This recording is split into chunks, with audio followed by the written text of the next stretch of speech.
All right. Hi, everyone. Got another video for you guys. I'm going to call this one Bigfoot and Other Cryptids Part 2. And this is a Part 2 to the Bigfoot and Other Cryptids Part 1, you know, that I made a couple weeks ago, a month ago, or whatever. And I'm making this video, number one, because this stuff's interesting to me. Number two, a lot of people ask me, well, John, you've got a spiritual warfare support group. You financially focus on self-deliverance and stuff like that.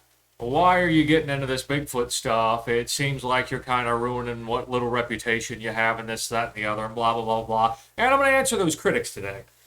You know, basically, I believe that it's all linked. And I believe that I can begin to show you that. I mean, again, you guys pray about it, take what I say, and figure out whether, what you believe. Let every man be convinced in his own mind of his own beliefs. That's kind of paraphrasing some stuff that I believe Paul wrote. And anyways, what I want to show you first is, okay, Les Stroud. He's got the Survivor Man series. Most of you are probably familiar with. He's an outdoors guy. And some other stuff you guys might not know. I've talked about Steve Ishtar in the other video, okay? And I've talked about David Politis. Now, all of these guys know each other, okay? I don't know if you guys know that, but I know for an absolute fact David Politis and Les Stroud know each other because Les Stroud is in one of David Politis' movies, Missing 411 series. He's in one of those movies. So when they talk about the little boy that went missing and they actually found him later, thank God. But Les Stroud goes over how the terrain that child would have had to travel and how that it was not possible for a child of that size to make it across that terrain and to make it through that weather and whatnot. It's just basically virtually impossible. Anyways, Les Stroud, okay, he's got some Bigfoot videos up where he's out in the woods looking for Bigfoot. And that's based on some of his own experiences. He's had some very strange experiences in the woods. And he talks about one of them on the Joe Rogan show, but I want to focus specifically on this one, folks, because what he describes in this video is, number one, seeing UFOs, lights in the sky, identified objects in the sky, balls of light, okay? And number two, he has what many of you in my group would identify immediately as a sleep paralysis episode, folks, okay? He's partially paralyzed. He talks about being in and out of reality, he talks about how it began as a vivid dream, but as he gradually branched off into being awake, now he's going to stop short of telling you that something was physically there holding him down, okay? In my eyes, kind of sounds like a guy, number one, who's not sure. He don't want to get ahead of himself. But number two, suspects that he was actually being held down by an entity, okay? But he's going to stop short of telling you that to try to keep some of his credibility, and I can understand he can't prove that that's what happened, okay? So I can understand his reluctance to dive into that, okay? And also, I'll probably add this in a later video, Les Stroud has another experience in which he believes that a Bigfoot type of being, he was out looking for Bigfoot in the woods, and he believes that a Bigfoot type of being was communicating with him telepathically, they call it mind speak, and inviting him up on a hill to meet him if he was really curious, in which Les Stroud got kind of terrified, panicked, and kind of communicated back to this thing that he was not ready. I'll have that video for you later in a part 3. Right now, I want to show you this. Okay. Without waiting anymore, I'm going to play 3 minutes, and under fair use, laws and whatnot, I'm able to play this for you. Hopefully YouTube don't give me any garbage about that, but it shouldn't be a problem. Under fair use, because I'm explaining to you what this man said and showing you clips of this free video, okay? Listen to what he says. He's going to start talking off, seeing the lights, and then he's going to gradually branch off into a sleep paralysis and what I would describe as a sleep paralysis experience. I'm not going to put words in his mouth for you. You be the judge. You listen to what he's got to say. And I'm going to go ahead and do this now. I'm going to mute my mic and I'm going to play the video. I'm going to let Les Stroud explain this to you folks. Here we go.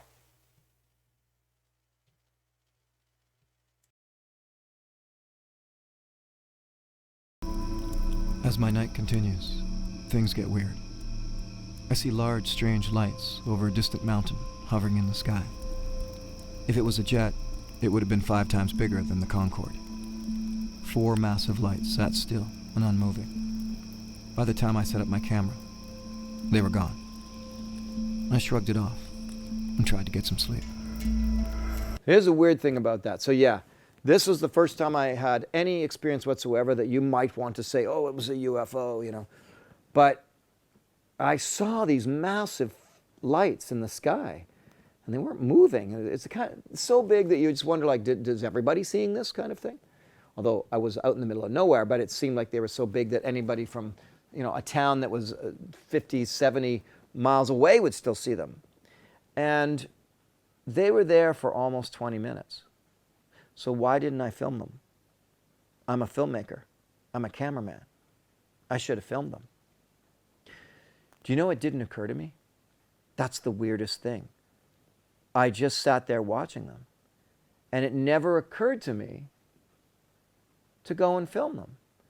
It was really weird. Why wouldn't I?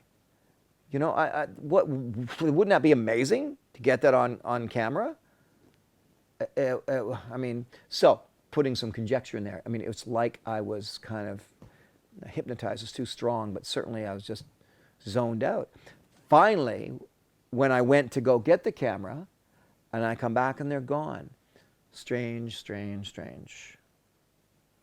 Maybe it's just an absolutely normal thing that, you know, there's an explanation for it that's very in the real world. But I don't have it. All I know is I saw these big, huge 4 round lights in the sky that were far away but massive. Who knows?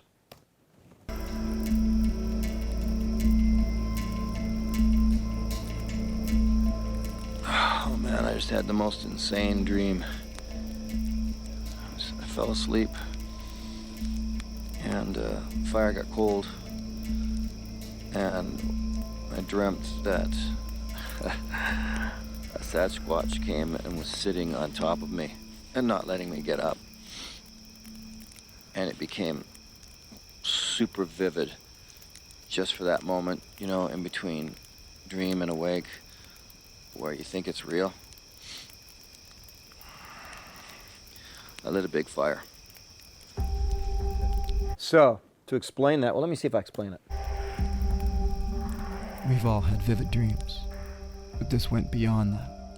It felt like a big set of buttocks holding me down, while my head was completely engulfed inside the mummy sleeping bag.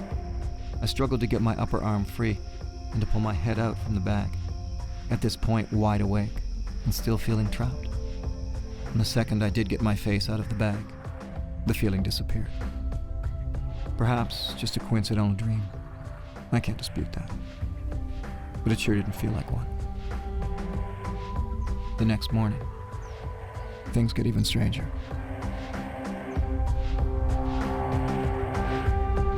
So, what I'm saying there is that I was lying on my left side, and it felt like down around here there was somebody. It'd be like, imagine like your big brother sitting on you. You can kind of feel buttocks sort of on you, holding you in. Now, I often sleep in my sleeping bag with it right over my head. It's just a quirky thing that I do. And I think it goes back to my childhood.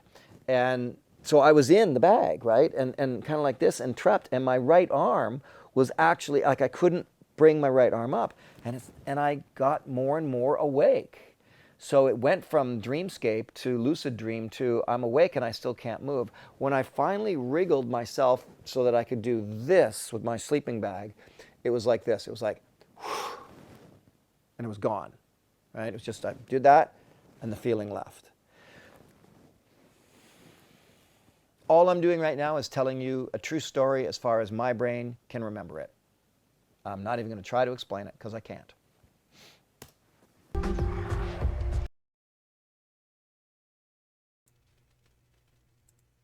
All right, folks. Now, if you've had a sleep paralysis experience, based on your experiences, if you've been in through any type of spiritual warfare and you've had these things happen to you repeatedly, what do you believe Les Stroud experienced? You know, I'll let you decide for yourself, but I am going to say one thing. He said even while he was awake, he still felt the pressure on him. If you don't believe me, go back and listen to the encounter again. I'm going to put the link to that video in the description of my video so you can watch it as much as you want, okay? I'll try to set it to where when you start it, it'll start at 1 hour, 14 minutes in, You know, you can kind of timestamp those videos. I'll try to do that, but if not, start at about 1 hour 14 minutes into the video. He'll start describing the UFOs, you know, and then he'll go into the sleep paralysis experience. You just heard it. Now, another thing. Over and over and over again of people that see UFOs and lights in the sky in the day and age where everybody has a cell phone on them that records, they are asked over and over again, if you've seen this miraculous thing, why did you not record it with your phone? And what do they all say? They're just like Les Stroud. I don't know why. I don't know why it didn't occur to me to record it. So there you go, folks. You know, do with that what you will. Okay. Now, secondly, I'm going to move on to some Bible study that I've been doing, okay, about these demonic entities and their names in the Bible, okay? And I'm just going to tell you flat out, I believe that there are names for animals in the King James Version and other Bibles that are actual demonic entities, but they're calling them animals. And one example of this, right off the rip, is how they call Lilith a screech owl, okay? Now, everybody who is familiar with what the Jews actually believed about the word Lilith in Hebrew, they know that when they say Lilith, they are talking about a feminine spiritual entity that is supposed to kill children in their sleep, and it makes a screeching sound, a lot like a banshee does in like Irish folklore. So you got a feminine spirit that makes a screeching noise, but it's not an owl, okay? And what I'm going to show you here real quickly is when Isaiah is talking about the judgments that are going to come on Babylon, okay? And we also have this in Revelation about the judgments of Babylon. They are mentioning these, what I believe are demonic entities that are called names of animals, okay? But they are not animals. They are words for demonic entities, folks. So my conclusion is every time when I'm reading the Bible and I see a word that talks about any type of flying bird, I immediately think, now hold on a minute. I need to go look at this and I need to take a look at this and research this from the perspective that this bird might actually, this name of an animal, a bird, might actually represent a demonic entity, but the translation is quasi-accurate. It's a little accurate, but not really. Kind of like in Genesis, they call the Nakash the snake, okay? But when you're thinking about that in your mind, you imagine a snake kind of slithering on the ground. But that was the judgment on the snake, folks, is that it would have to slither on the ground and travel on its belly, because it walked up to Adam and Eve, you know, it walked up to Adam and Eve like a man on legs, right? Okay? The judgment on it was after that it led Adam and Eve into sin. The judgment was you're no longer going to walk. Not to mention Nakash means a shiny being or a shiny serpent, okay? And you got similar language around seraphim in the Bible. They're fiery serpents that are around the throne room of God. Once again, you've got a snake-like being, but it's a spiritual entity. So when you say, when the King James translates the word Nakash into snake, it's accurate a little bit, but that's not exactly what it is, okay? I'm going to move on, and I'm going to show you what I'm talking about here. Okay. Here's Isaiah 13, 19 through 22, okay? We're talking about the judgment on Babylon, okay? I'm going to read it real quick. In Babylon, the glory of kingdoms, the beauty of the Chaldees' excellency shall be as when God overthrew Sodom and Gomorrah. Y'all know what happened to Sodom and Gomorrah. They got hit with fire and brimstone, folks, okay? It shall never be inhabited, neither shall it be dwelt in from generation to generation. Neither shall the Arabian pitch tent there, neither shall the shepherds make their fold there. But wild beasts of the desert shall lie there. Wild beasts of the desert, folks, in my eyes, and I'm going to show you why I believe that. That's not talking about wild beasts of the desert. That is actually talking about demonic entities, okay? But wild beasts of the desert shall lie there, and their houses shall be full of doleful creatures. Folks, we're not talking about just creatures like animals here, okay? And owls shall dwell there, and satyrs shall dance there. Now, owls, that word there, and I'm going to show you the Hebrew in a moment, that is actually a word that it's like daughters of the owl, which makes me believe they're talking about the daughters of Lilith, which means Lilith was reproducing, okay? And satyrs shall dance there. Folks, if you don't know what a satyr is, it's a half man, half goat. It is like the god Pan, okay, which is where we get our word pandemic or panic. It means absolute terror. And the reason Pan is related with terror is because the people that had sightings that had actually seen a satyr in the woods or seen what they would call Pan, they were struck with absolute fear and panic, just like people that see a Bigfoot, okay? So that's very interesting, and I'll show you a little more on that later, okay? All right. But wild beasts of the desert shall lie there, and their houses shall be full of doleful creatures, and owls shall dwell there, and satyrs shall dance there. And the wild beasts of the island shall cry in their desolate houses. Okay, that's another thing. They cry out, they howl. Now, how many people that go out and research this Bigfoot stuff, they say they hear whoops and hollers out there, folks, okay? They're making weird noises. And you've got the screech owl Lilith and the mythology around the banshee making screech noises, howls, or screaming out at people, folks. How many people that research Bigfoot say that a Bigfoot or a Sasquatch would scream out towards them and they could literally feel it vibrate and shake their body? And a lot of people say it's got electrical qualities to it, which is similar to, once again, the screech owl Lilith and the banshee, who when they make that loud screeching noise, it's like an electrical attack, and a lot of people link it to literally a syndrome that's literally called exploding head syndrome, in which you get hit with a shock of energy that makes you feel like your brain's going to explode, folks. That's a real thing, okay? Google it. You know? But anyways, and the wild beasts of the island shall cry in their desolate houses, and dragons, that's Tanim, or Tan, that's another thing too, folks. We're not talking about, I don't believe it's talking about flesh and blood dragons as much as it's talking about an entity that is probably like Bigfoot that can manifest in our reality that's similar to a serpent, okay?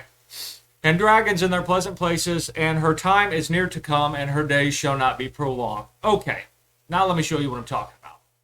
Isaiah 13, 19 through 22. Okay, Isaiah 13, 19 through 22. You see we're dealing with the same verses here, okay? Wild beasts of the desert, desert dweller, nomad, wild beast, okay? Not very provocative. We're moving on here. Doleful creatures is a howler. Do you remember when I told you how they're related to screams, which is a sonic attack, folks? The screech owl Lilith, the banshee. You know, once again, you've got the howler, and once again, I'll mention it, Bigfoot, like when a Bigfoot actually screams at a person, people say that some people say it paralyzes them. They say that it reverberates their insides. It's a sonic type of attack, okay? And, okay, that is the doleful creature thing. Okay, owls. Bath means daughter, right? Okay? H1323.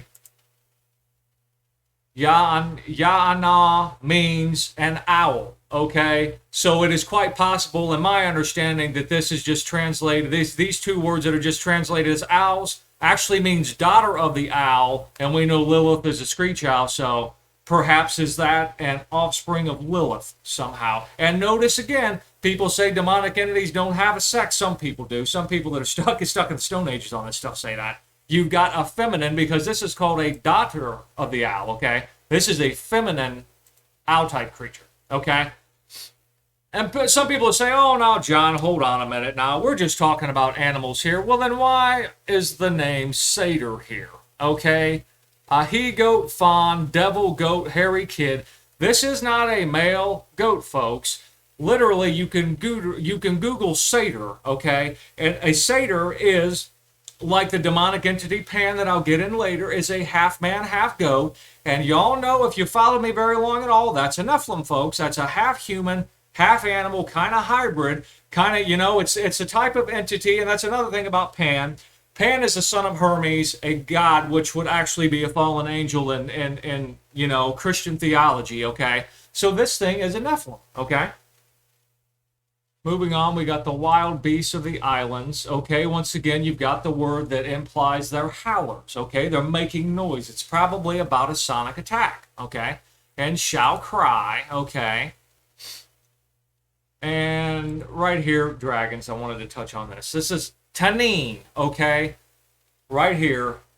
A marine or land monster, might be linked to kind of the things I've heard about Leviathan. I don't know. You've got sea serpent, dragon, sea monster, serpent, whale, okay?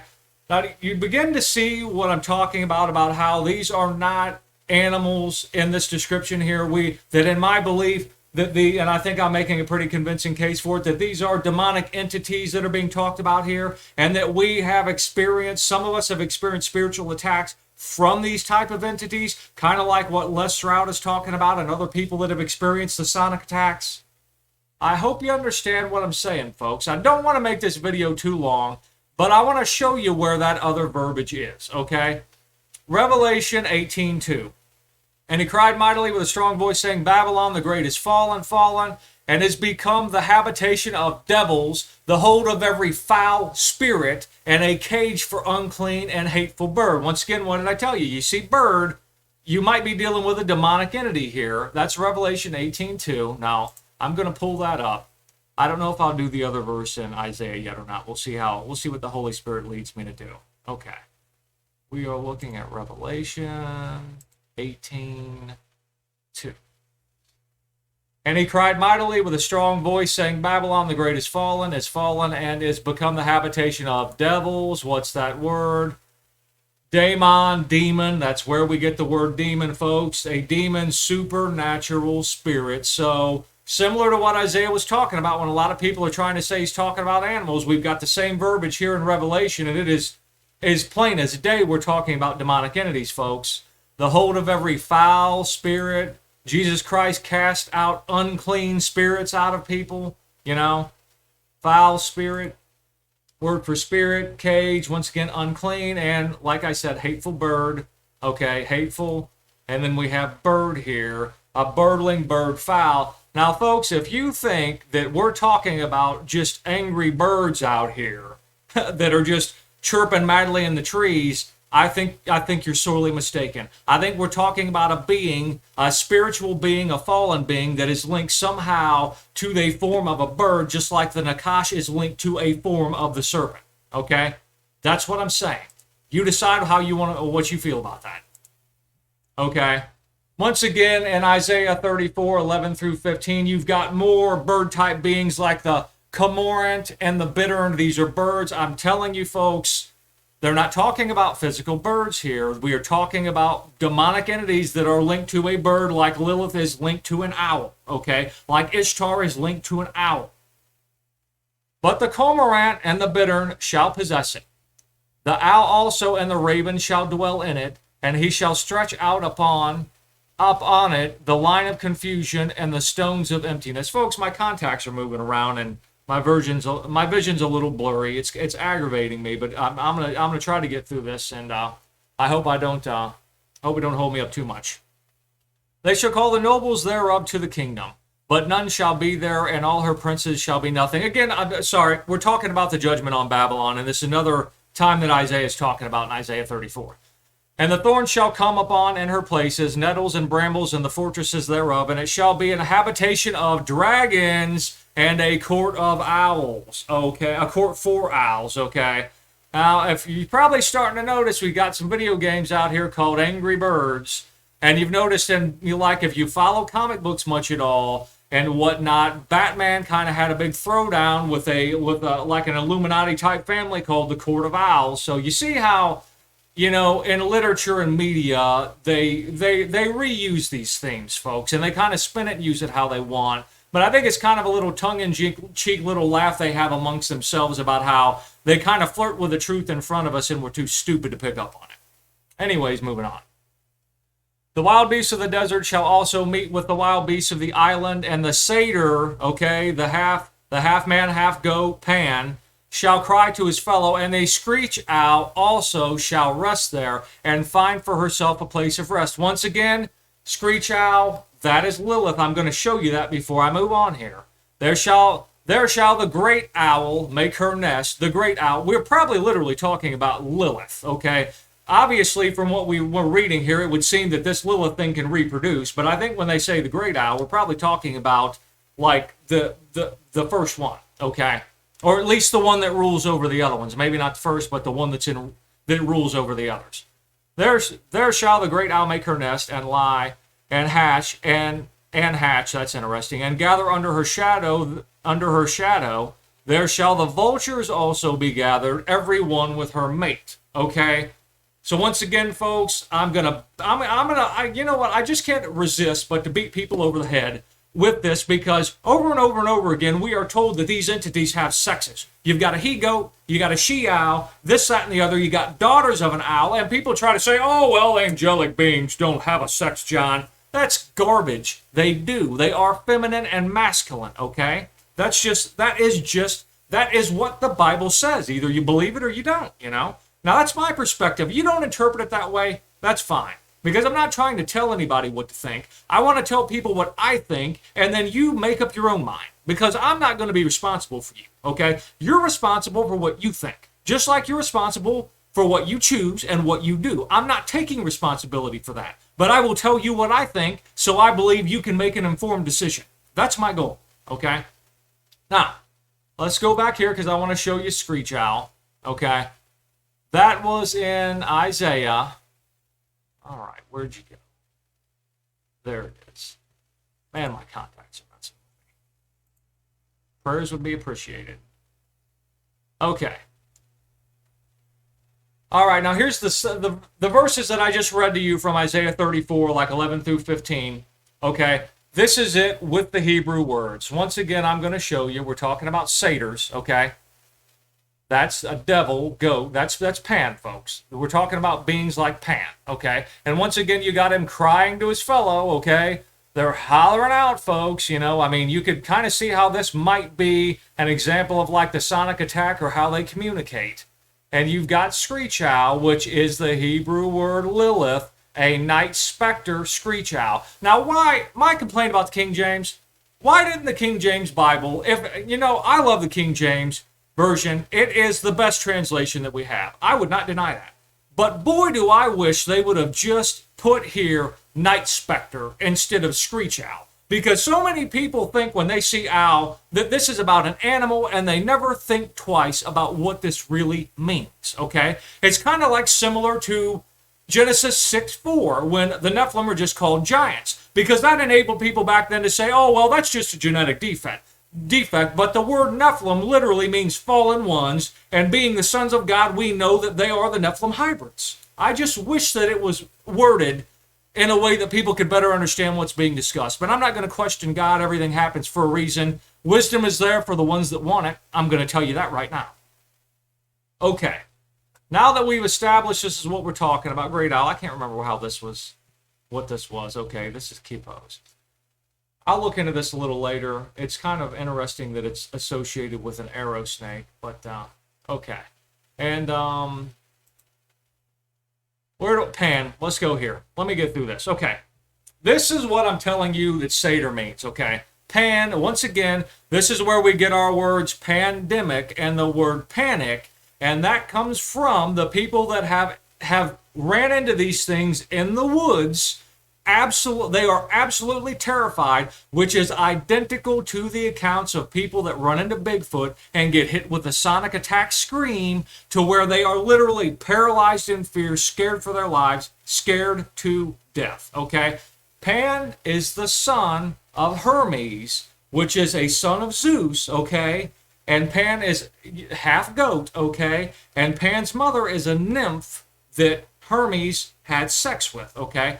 Once again, I believe that's kind of based in the truth. I think a fallen angel had something to do with the creation of this being. I believe it is a half man, half goat, half angel type of being. And I believe just like Bigfoot, it has the ability to project sonic attacks on human beings. Once again, I'm going to throw the Lilith thing in there. She's not called a screech owl for nothing, folks. That high-pitched screech, that's a sonic attack. It is also mirrors what we are told in Irish mythology about the banshee, okay? All right, Hermes, not going to spend a whole lot of time on this, but this is the god that is allegedly Pan's father, okay? He is a brother of Apollo, and if you're familiar with the book of Revelation, Apollyon, comes out of the pit in the end times. I'll read this for you real quick. Revelation 9:11, and they had a king. It's talking about the locusts that come out of the pit, folks, and attack mankind for I think it's 5 months. I can't remember exactly how long it is, okay? These locust-type beings that have men's faces and whatnot, go back and read it. It's very interesting. And they had a king over them, which is the angel of the bottomless pit, okay? whose name in the Hebrew tongue is Abaddon, but in the Greek tongue hath his name Apollyon, which is a derivative of Apollo, folks. Okay? Now, back to this Lilith stuff, okay? You can make a connection between Lilith and Ishtar, okay? Now, are they the exact same entity? Well, I don't know, because we're told there's daughters of owls, so there's obviously quite a few of these feminine, bird-like spiritual beings out here roaming around, folks, okay? But I want to read this to you real quick. Inanna is the ancient Mesopotamian goddess associated with love, beauty, it's cosmetology, right? Sex, war, justice, and political power. Political. Have you seen some kind of strange things going on in politics lately? She was originally worshipped in Sumer under the name Inanna, and was later worshipped by the Akkadians, Babylonians, and Assyrians under the name Ishtar. We pronounce that Ishtar, looking at it in English, folks. That is pronounced Easter, okay? Easter, okay? Is there a holiday that the Romans came up with that they renamed Easter that was technically Passover, okay? They're playing with words, folks. That's another thing for all you people that try to beat me over the head with the KJV and tell me that I shouldn't be using the NIV because the KJV is the perfect Word of God. I've got something for you. I've got a question, okay? Acts 12:4, okay? And when he had apprehended him, he put him in prison and delivered him to four I can't read that word, of soldiers to keep him, intending after Easter to bring him forth to the people. Okay? That word is not Easter, folks. It's not linked to a demonic goddess. That word is Passover. After arresting him, he put him in prison, handing him over to be guarded by 4 squads of 4 soldiers each. Herod intended to bring him out for public trial after Passover. Okay? After Passover. Okay, now this is one example in which I think, in my opinion, is obvious. The KJV's got it wrong and the NIV's got it right. Heaven forbid I say that, but I'm just showing you, folks. Now, let me show you why I believe that.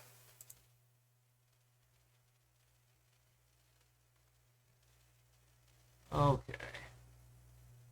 Here we are. Acts 12:4. Right here it is, folks. Here's Acts 12:4. Here's the word that your KJV translates as Easter, which is a goddess. Here it is. Pashka. That is Passover, folks. That is Passover. Of Chaldee origin is the name. Imagine that. A Chaldee goddess the name comes from Chaldee origin. Imagine that. The Passover. The meal of the day, the festival, or the special sacrifices connected with Easter passed over. Easter is the name of a goddess, folks, okay? I'm going to show you something else, okay? Now look here. GotQuestions.com is a great resource. Let's see what they got to say about it. Who is Ishtar? Easter is the correct pronunciation. I'm going to beat everybody over the head with this stuff so you don't forget. That's how I remember, so that's just how I teach. If you don't like that, I'm sorry I get on your nerves. I can understand some people could find it a little annoying, but it's just how I do, so... Who was Easter, and is there any connection between Ishtar and Easter? It's actually pronounced the same. Ishtar was an ancient Mesopotamian goddess of war, fertility, and sex. She is featured in the Epic of Gilgamesh, and the Ishtar Gate was part of Nebuchadnezzar's Babylon. Her worship involved, and once again you've got this being that's linked to an owl that is linked to Babylon, and we talked about the judgments on Babylon, right? Her worship involved animal sacrifices, objects made of her sacred stone, lapis lazuli. It's like a blue type thing. There's a lot of confusion on what that actually is. God actually walked on lapis lazuli when he was on the mountain when they had that little meeting on the mountain with Moses and whatnot. That's very interesting, and it's very interesting to read. I believe it's in Exodus. Check that out. And her sacred stone, lapis lazuli, and temple prostitution. Some people claim there exists a connection between Ishtar and Easter. A popular meme has been circulating the internet making that very claim. Superimposed over the image of Ishtar are these words. This is Ishtar, pronounced Easter. Easter was originally the celebration of Ishtar, the Assyrian and Babylonian goddess of fertility and sex. Her symbol, like the egg and the bunny, folks, people who worship Ishtar or Easter would take eggs, like bird eggs, literally, slaughter babies, and color the eggs with the baby's blood, and go take it to these statues and whatnot of Ishtar. That's why you color eggs on Easter. That is like a little mock-up, a cute little dumbed-down Disney nerfed-up version of what they used to do when they would kill their own children and put these eggs in the dipped blood of their own children and take it to these goddesses for these worship ceremonies. That's where you get that, okay? This Ishtar pronounced Easter. Remember, I told you the correct pronunciation was Easter. Easter was originally the celebration of Ishtar, the Assyrian and Babylonian goddess of fertility and sex. Her symbols, like the egg and the bunny, that's where you get the Easter bunny, folks. Got nothing to do with Jesus, okay? Were and still are fertility and sex symbols, or did you actually think eggs and bunnies had anything to do with the resurrection? After Constantine decided to Christianize the empire, Easter was changed to represent Jesus. So you got Constantine, the Romans, changing all of this to merge Christianity with paganism, okay? But at its roots, Easter, which is how you pronounce Ishtar, is all about celebrating fertility and sex. Okay, there it is. Okay. A couple more things I want to get into, folks. I'm getting worked up because my contacts are getting on my nerves, folks. My vision keeps coming in and out as my contact shifts on my eye, and it's just, praise God in Jesus' name, I'm able to stay focused, though, because I'm able to see well enough to get this done. One more thing I want to go over. Native Americans talk about thunderbirds, okay? Now, I spent some time talking to you about how these demonic entities that are mentioned in the Judgment of Babylon are linked to birds. They're called by birds' names in the KJV and in other translations, but I believe they're spiritual entities. The Native American traditions around the thunderbird, folks, start there. Go look at that, okay? This is a spiritual entity that shamans would communicate with, that would attach to a shaman and revisit him. Now, there's different teachings around this, folks. People want to argue back and forth, but one thing we know for sure, that in Native American tradition, they spoke of a spiritual being that they likened to a bird that appeared as a shadow. They called it a thunder bird. Okay. Once again, thunderbird. You have the link to sonic attacks. Okay. Thunder, right? That's a sound, folks. You hear thunder, right? And I think a modern day version of what they might be talking about, or a derivative of it, is the Mothman, folks. Okay. People seen this being here, and notice people see these Sasquatch out in the woods, and I have seen a being similar to a Sasquatch myself, and it's had to have been what other people are talking about, and its eyes glowed red. The Mothman's eyes glowed red. Why do these beings' eyes glow red? Because that is something that sounds like it is out of a Scooby-Doo like a Scooby-Doo video for kids, That just sounds so odd, and it is just so hard to believe that there would be a being that would actually glow red eyes. Folks, be quite honest with you, it really makes me feel stupid sometimes, given some of these accounts, because I know how unbelievable some of this stuff is. But I also know for an absolute fact, this stuff is happening. And this is what I believe. Straight from the heart, this is what I believe. I'm not going to hide my belief because I think you might not agree with me or you might judge me upon it. I'm past the point of caring what people think about me, obviously, or I wouldn't talk about this stuff. But anyways, folks, that's about all I have for this video. I'm going to post some more stuff. This is going to be a series, I believe, okay? I'm going to continue to make the series that I've entitled Bigfoot and Other Cryptids. This is part 2. I'm going to make a part 3, go on from there as new information becomes available. Oh, one more thing I want to talk about. Okay. As you know, I've talked about it before. Steve Isdall has a channel on YouTube called The Facts by HowToHunt.com. Long name, I understand that. Okay. You can find it on YouTube. Again, it is called The Facts by HowToHunt.com. Okay. Steve Isdall, he shares people's experiences and their opinions on the phenomenon that's going on, okay? And based on the letters that he's been getting lately and what I have been seeing out of other outlets for that kind of information, that's starting to get a real new age spin that almost kind of reminds me of the Anunnaki, because people are beginning to kind of develop like a new age outlook on this, to where that they believe that the powers that be, or the powers that in control, the people in government that are talking to demonic entities, have sapped our ability to perceive spiritual things, they have limited us in some way, and how we used to be a higher being, okay? That almost sounds a lot like the Anunnaki stuff and the stuff about Lucifer wanting to come down and, you know, set mankind free from the oppressive God Jehovah. They believe our God, my God Jehovah, and his son Jesus Christ, they believe that's oppressive, okay? They believe that he is limiting us and Satan wants to set them free. That is basically the sum of what they believe. I'm starting to see that work its way in to the Bigfoot and cryptid movement. So I just want to warn everybody, folks, be careful with that. Be careful who you listen to. You know, like they say, eat the meat and leave the bones. If you can learn something from what they're saying, great, but you better leave the garbage belief behind it, folks, if you're a Christian, because that'll get you in trouble. Anyways, folks, thanks for listening, and until next time, God bless you all in Jesus' name.